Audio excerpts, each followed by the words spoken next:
This 55-year-old woman spent 3 years in court trying to sue a theme park because some kids called her a Karen when she was arguing with employees over the ride height. And honestly, this whole legal battle ended in the exact way that most people would assume. Because the fact that she was trying to get the amusement park to pay her because they didn't stop some kids from calling her a Karen that's just outrageous. That is some crazy entitlement going on. And this case went all the way through New Jersey's court system and got dismissed by one judge, appeared to a higher court, and then got dismissed again. So I guess it's safe to say that we have a new entry to the Karen Hall of Fame today. So today we're talking about the story of Tracy, a woman from Edison, New Jersey, who essentially turned one day at a kid's birthday party at an amusement park into multiple years of litigation. That sounds like a great time, especially because it ultimately went nowhere. So essentially, the only winners here were the lawyers. So back in October 9th, 2022, Tracy headed to an iPlay America and Freehold with her two kids for a birthday party. iPlay America is one of those massive indoor amusement parks where you have anything from go-kart rides to laser tag and so on and so on. They're essentially one of those places where your middle school kids would just beg for you to take them there over and over again. But Tracy had been there for a while already, and what ended up being documented in court filings, she'd already gotten onto the IPA Speedway go-kart ride multiple times that afternoon. No issues, no problems, just riding the go-karts with her kids and having fun.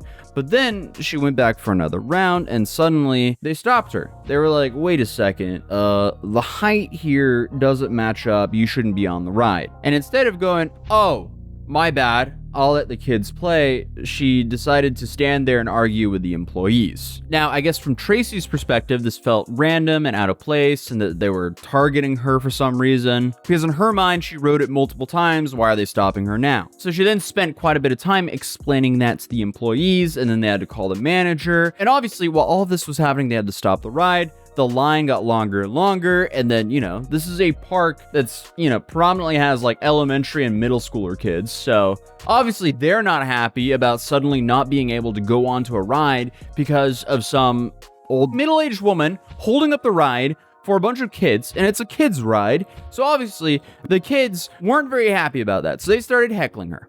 And again, it's a kids attraction that's being held up by an adult who literally is going, let me talk to the manager. So she is Karening out. So naturally, these kids started screaming at her, calling her a Karen.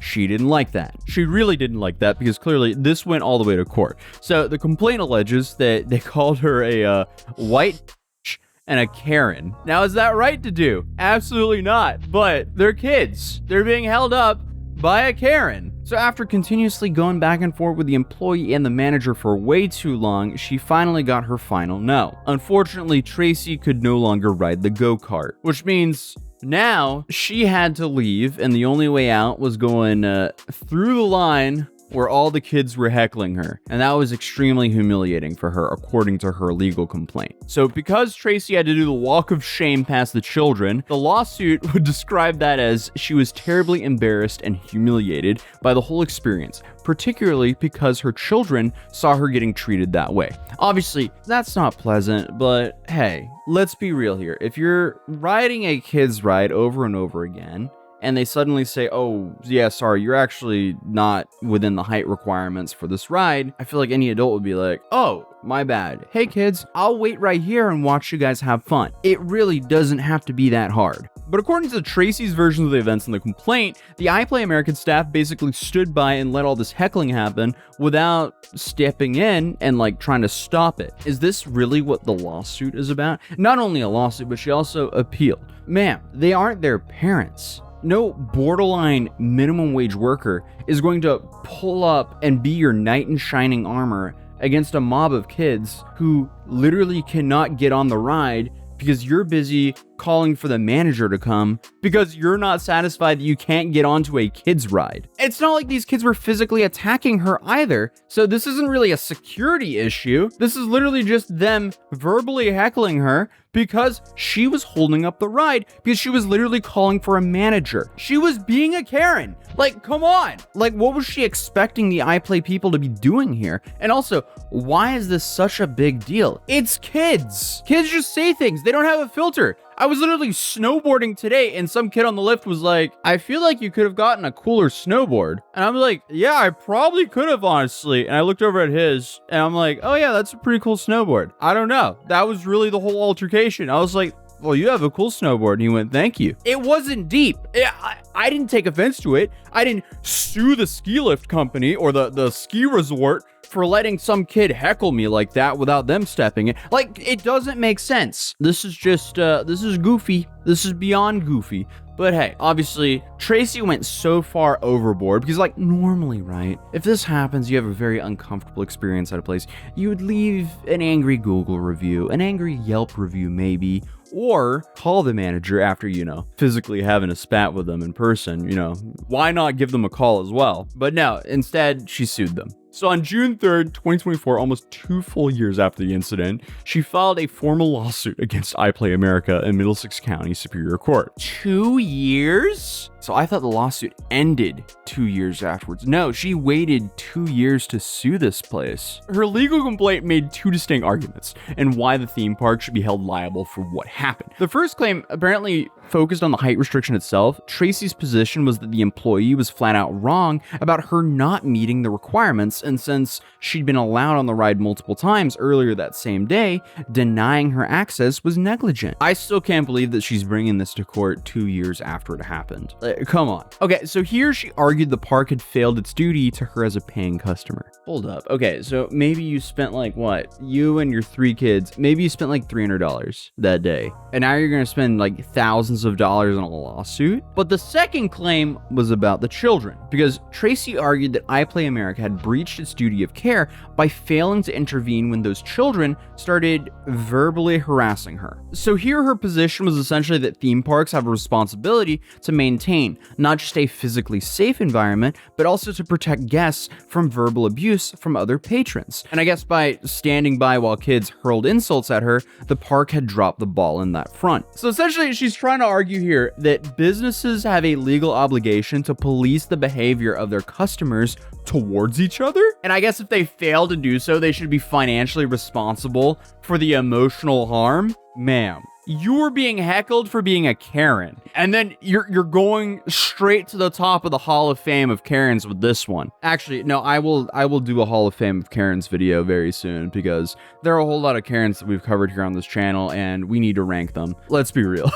But real quick, before I continue the video, I do want to let you guys know that we're currently doing a Black Friday / Cyber Monday sale over at Mat.City, which is the company that I own with my friends, where we essentially sell the nostalgic mats of a city near you, or, well, the Atozy mat, or the moon, or Mars, or so on and so on. We have actually a whole bunch of designs, as you can see on our website. Currently, as I said in my last video, my favorite design is the Washington, D.C. mouse mat. And obviously, I am biased here, but the mouse mats that I use every day are the ones that we sell on Mat.City, as I have still not found a more comfortable mouse mat to use. So if you do want another way to support the channel, feel free to check out Mat.City in the description down below. But without further ado, let's continue the video, because iPlay America, obviously, they were not about to accept liability without a fight. And their defense boiled down to arguing that Tracy hadn't actually stated a claim that justified legal action. And the park's lawyers, they pushed back on both fronts. When it came to the height restrictions, they said, hey, even if they occasionally get it wrong, as in she was led on the ride a few times before they finally stopped her, they still have the obligation to stop her when they realize that she's not up to the height requirement. Because, you know, the whole goal with this height restriction is to keep everyone safe. And then when it came to the harassment claim, they argued that expecting a business to control spontaneous verbal interactions between guests just isn't reasonable or feasible at all. And the court heard both sides, and on October 11, 2024, they sided completely with iPlay America, and the judge dismissed Tracy's lawsuit entirely. Essentially, Tracy lost, and, you know, instead of moving on with her life, she decided to appeal it. Because why not go 2 for 2, I guess, as in losing twice in a row. So on October 31st, 2025, the New Jersey court system issued its ruling on Tracy again. The result, the higher court agreed with the trial court. The dismissal was upheld, meaning that Tracy lost again. Well, this time we actually got something valuable, a detailed 11-page written decision explaining exactly why the courts weren't convinced by any of Tracy's arguments. So the appellate judges opened by acknowledging that they reviewed everything that Tracy argued and remained unpursued, finding that lower court did not make any errors. They also made it a point by saying up front that they didn't condone what these kids did, but just because something is mean or inappropriate doesn't automatically make it illegal or something that you can successfully sue over. And the court then broke down exactly why both of Tracy's claims failed under New Jersey law. For Tracy to actually win on the negligence claim about, being denied a ride, she needed to prove 4 elements: that I Play America owed her a duty of care, that they breached it, and the breach directly caused her harm, and that she suffered actually real damages from all this. And the court's position on this was pretty straightforward. I Play America's duty is actually just to enforce safety rules, not to let people on rides when there's any uncertainty of whether they meet the requirements. So even if an employee made a mistake of letting Tracy on the ride a couple of times, that still doesn't mean they still have the same responsibility to stop her when they finally notice, oh wait, she doesn't actually meet the height requirements. And to win on the claim of negligent infliction of emotional distress, Tracy needed to show that I Play America had a duty of reasonable care toward her, and that they actually breached it. And not only that they breached it, but also that breach directly caused severe emotional distress, and that distress was a foreseeable result of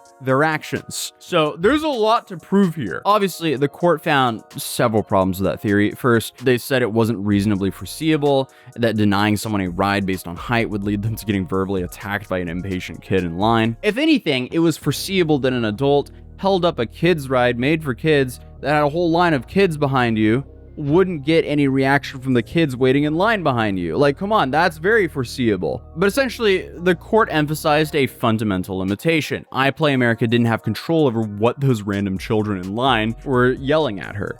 Like, let's be realistic here. Because at the end of the day, those kids were not employees. I'm just trying to understand what Tracy thought she was going to get with this lawsuit. Like, did she want the court to say that businesses must actively monitor what their paying customers are saying to each other? That's just bizarre. Thankfully, she didn't win this, because that would have created some extremely weird precedent for the rest of the state to follow. But either way, she lost. So for Tracy, that meant that she essentially just invested multiple years of her life into nothing.